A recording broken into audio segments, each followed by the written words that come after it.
تو آپ تابکاری کے اثرات سے بچ جاؤ گے.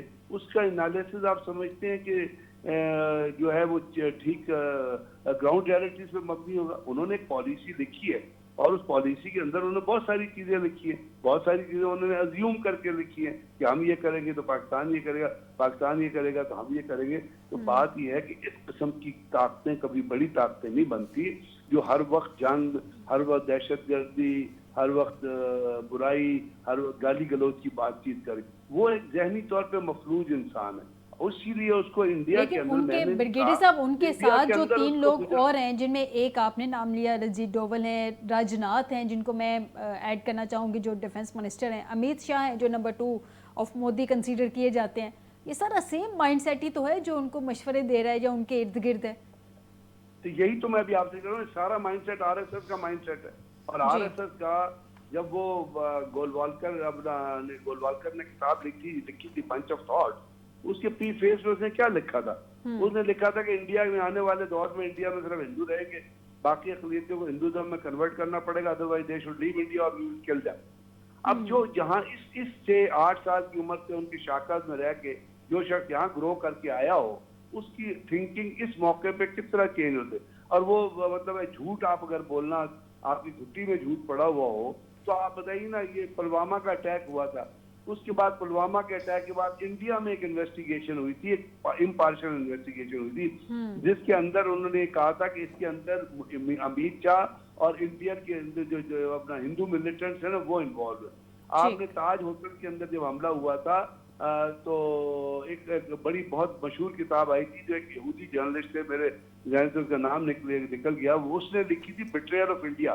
اس کے اندر اس کے پریفیس میں کہا تھا کہ میں یہ کتاب اس لیے لکھ رہا ہوں کہ میں انڈیا کے لوگوں کو یہ بتانا چاہتا ہوں کہ ان کی جو قیادت ہے ان سے کس طرح جھوٹ بولتی ہے اور دہشت گردی کے نام پہ ان پہ کس قسم کی پابندیاں لگاتی ہے.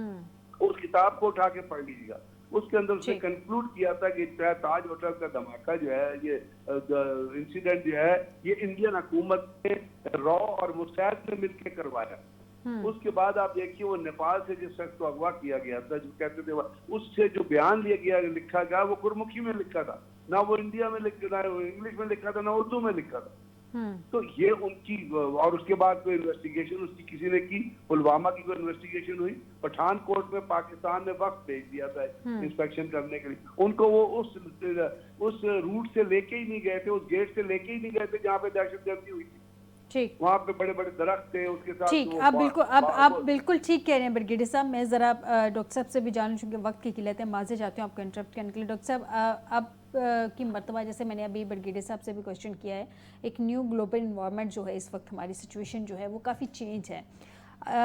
ووٹوں کی دفعہ تو ہمیں ہر دفعہ نظر آتا ہے ایل او سی پہ اپنی عوام کو دکھانے کے لیے, دیکھیں جی ہم اینٹی پاکستان جو نیریٹو بیچنا چاہتا ہے مودی وہ ہر دفعہ کوشش کرتا ہے, لیکن جو مودی کا ایک منترا تھا اینٹی پاکستان اس نے اس کو جتوایا نہیں. اب کی دفعہ پچھلے آپ انتخابات کا رزلٹ آپ دیکھیں, کانگریس اوپر آگے. اس کا مطلب یہ ہے کہ جو انڈین ووٹر ہے اس نے ایکسٹریمسٹ جو مائنڈ سیٹ کو, جو ہندوتوا کا جو ایک فلسفہ ہے, اس نے اس کو ریجیکٹ کیا ہے. میں میجورٹی انڈین ووٹرز کی بات کر رہی ہوں.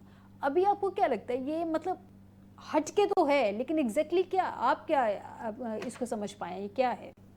دیکھیں, ایک تو یہ ساری دنیا نے جس طرح مودی کا جو ہے نا وہ ایک قسم کا اس کا حصار کر لیا ہے تنقید کا, تو وہ تو اپنے ملک میں بھی اس کا جواب نہیں دے پا رہا ہے, اور انٹرنیشنل بھی اس کو سبکی کا سامنا ہے. پتہ نہیں وہ اس میں سے نکلتا بھی ہے یا نہیں نکلتا. لیکن یہ 2-3 باتیں ہم اپنے جو اندر ہمارا جو دائرہ ہے اس میں دیکھیں تو اس میں چند تبدیلیاں ضرور نظر آ رہی ہیں. نمبر 1 تو یہ ہے کہ ہمارا وہ دانشور طبقہ جو ہے اور وہ لوگ جو کہ رائٹرز تھے, مختلف کالم رائٹرز تھے, اور جو کبھی کبھی یہ کہا کرتے تھے کہ بھارت جو ہے نا اس کے ساتھ دوستی ہو سکتی ہے یا ایک ہمسایہ ملک کے طور پہ چلا جا سکتا ہے, تو وہ بالکل غلط ثابت ہو گیا. بھارت پاکستان کا اصلی دشمن ہے اور سب سے خطرناک دشمن ہے. ان حالات میں یہ چیز بالکل ایک کلیئر کٹ ثابت ہو گئی ہے. اور دوسری بات ایک جو بڑی ایک اچھی چیز جو پاکستان میں اس وقت نظر آ رہی ہے کہ پاکستان میں کوئی شخص بھی ٹاپ ٹو باٹم کوئی بھی خوفزدہ نہیں. اس صورتحال سے ایک نیا جذبہ, ایک نئی امنگ پوری قوم میں نظر آ رہی ہے. حالات کیسے بھی ہیں, کچھ بھی ہیں, سیاست کیا کہہ رہی ہے, سماجیات کیا کہہ رہا ہے, باقی انوائرمنٹل ایشوز کیا ہیں، اس کے باوجود ہر آدمی جو ہے نا وہ اس بات پر تلا ہوا ہے کہ اگر دفاع وطن کی بات ہوئی تو میں اپنی جان بھی دوں گا. تو میں تو یہ سمجھتا ہوں کہ یہ ایک بڑی ایک اچھی ایک چینج آئی ہے. اور تیسری ایک بات یہ جو ہے جو سب سے بڑی بات کہ اگر ڈائیلاگ ہونا ہے، چونکہ بھارت کا سب سے بڑا تکیہ جو اس کی مودی کی جس کی آپ بات کر رہی ہیں، میں تو جو جتنا بھی جائزہ لیا نا مختلف کالمز پڑھ کے اور مختلف چیزیں انڈیا کی بھی مختلف رائٹرز کی جو ہے نا وہ تحریریں دیکھ کے، تو ان کا خیال تھا کہ امریکہ ان کے لیے کوئی ایک بڑا راستہ نکالے گا اس میں سے. تو اس نے تو راستہ نکالا نہیں ہے. تو بڑا جو ہے نا ٹرمپ انتظامیہ کا بڑا ایک واضح سا موقف ہے کہ آپ جو ہے نا ڈائیلاگ کی طرف جائیں. تو اگر یہ ڈائیلاگ کی طرف جاتا ہے یا ثالثی کی طرف جاتا ہے، تو ڈائیلاگ میں تو اوپن آپشن ہوتا ہے، آپ ہر طرح کی بات کر لیتے ہیں، لیکن ثالثی میں ایک مجبوری ہوتی ہے، اس میں ٹی او آر ہوتا ہے. اور اس ٹی او آر میں یہ دونوں طرف، یہ نہیں کہ صرف پاکستان کو بھی تسلیم کرنا پڑتا ہے پہلے سے کہ جی میں جو کچھ ثالث فیصلہ کرے گا میں مانوں گا، اور بھارت کو بھی اس ثالثی میں جانے سے پہلے یہ تسلیم کرنا پڑتا ہے کہ جو ثالث فیصلہ کرے گا وہ مجھے قبول ہوگا. تو اس کو ثالثی کہتے ہیں، اس کے بغیر ثالثی نہیں ہوتی ہے. باقی پھر عالمی عدالت کے پاس جانے کے ہمارے پاس تو بہت آپشنز کھلے ہیں. معاملات کس طرح سے سلجھتے ہیں. نغمانہ صاحبہ سے ایک آخری کویسچن. نغمانہ صاحبہ ذرا شارٹلی مجھے بتا دیجیے گا کہ کیا سفارتی محاذ پہ پاکستان کی اسٹریٹجی اور جو کوششیں ہیں، کاوشیں ہیں، وہ اس سے مطمئن ہیں آپ؟ وہ مکمل طور پہ جس طرح سے ہونی چاہیے اسی طرح سے ہیں؟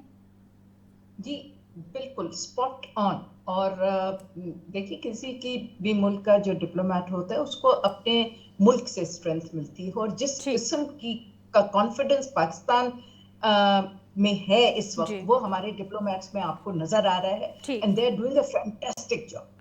ٹھیک، بہت شکریہ brigadier retired sir Ghazanfar Ali صاحب، نغمانہ ہاشمی صاحبہ، ڈاکٹر احسن محمود صاحب مجھے پروگرام میں جوائن کرنے کے لیے. ناظرین آج کے پروگرام سے دیجیے گا اجازت. بشرط زندگی آپ سے دوبارہ ملاقات ہوگی. اپنا خیال رکھیے گا. اللہ حافظ.